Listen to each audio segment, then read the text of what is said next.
अस्सलाम वालेकुम, आप देख रहे हैं पाक अलर्ट्स। मैं हूं अलवीना शेख। चलते हैं पाक हेडलाइंस की जानिब। पार्लियामेंट का मुश्तरका इजलास, सदर आसिफ अली जरदारी का खिताब। इत्तेहादी हुकूमत की एक साला कारकर्दगी का अहाता। खिताब के दौरान अपोजिशन अरकान की जानिब से एहतजाज। सुप्रीम कोर्ट में सिविलियंस के मिलिट्री ट्रायल केस की समाअत। जस्टिस जमाल मंदोखेल ने सवाल उठा दिया। कहना था कि मसला ये है कि आर्मी एक्ट के मातहत जराइम अगर सिविलियंस करेंगे तो क्या होगा। IMF से मुज़ाकरात अहम मराहिल में दाखिल। 605 अरब का टैक्स शॉर्टफॉल पूरा करने की तफसील फराहम।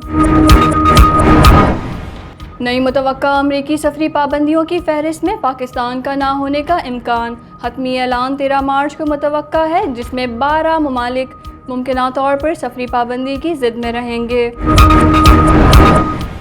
सुप्रीम कोर्ट में 9 मई वाक़यात के मुल्ज़िमान की ज़मानत मनसूखी की पंजाब हुकूमत की अपीलों पर रवां हफ्ते होने वाली समाअत मुलतवी कर दी गई।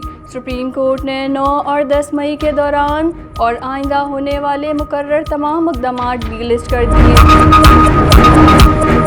पाक अफगान तुरखम गुज़रगाह खुलवाने के लिए दोनों ममालिक की मुश्तरका जरगे में 11 मार्च तक सीज़ फायर पर इत्तफाक होगा। अमरीकी सदर डोनाल्ड ट्रंप की जानिब से ईरान को लिखे गए ख़त का जवाब। ईरानी वज़ीर ख़ारजा का कहना है कि दबाव और धमकी के नतीजे में अमरीका से मुज़ाकरात नहीं करेंगे। पाकिस्तान क्रिकेट टीम के साबिक़ कप्तान राशिद लतीफ़ ने क्रिकेट मैच फिक्सिंग के राजों पर पर्दा उठाने का ऐलान कर दिया। भारत को ICC चैंपियंस ट्रॉफी का टाइटल जितवाने वाले कप्तान रोहित शर्मा ने कहा कि अपनी टीम पर फ़ख्र है। मैं अपने करियर में जहां हूं ऐसा ही खेलना चाहता था।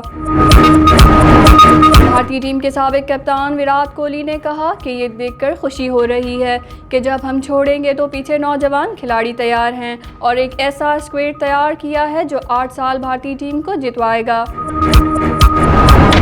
और बॉलीवुड के सुपरस्टार शाहरुख खान, अजय देवगन और टाइगर श्रॉफ को अवाम को गुमराह करने पर कानूनी नोटिस जारी कर दिया गया। ये थी पाक हेडलाइंस। मज़ीद खबरें और उनकी तफसीलात के लिए देखते रहिए pakalurts.net।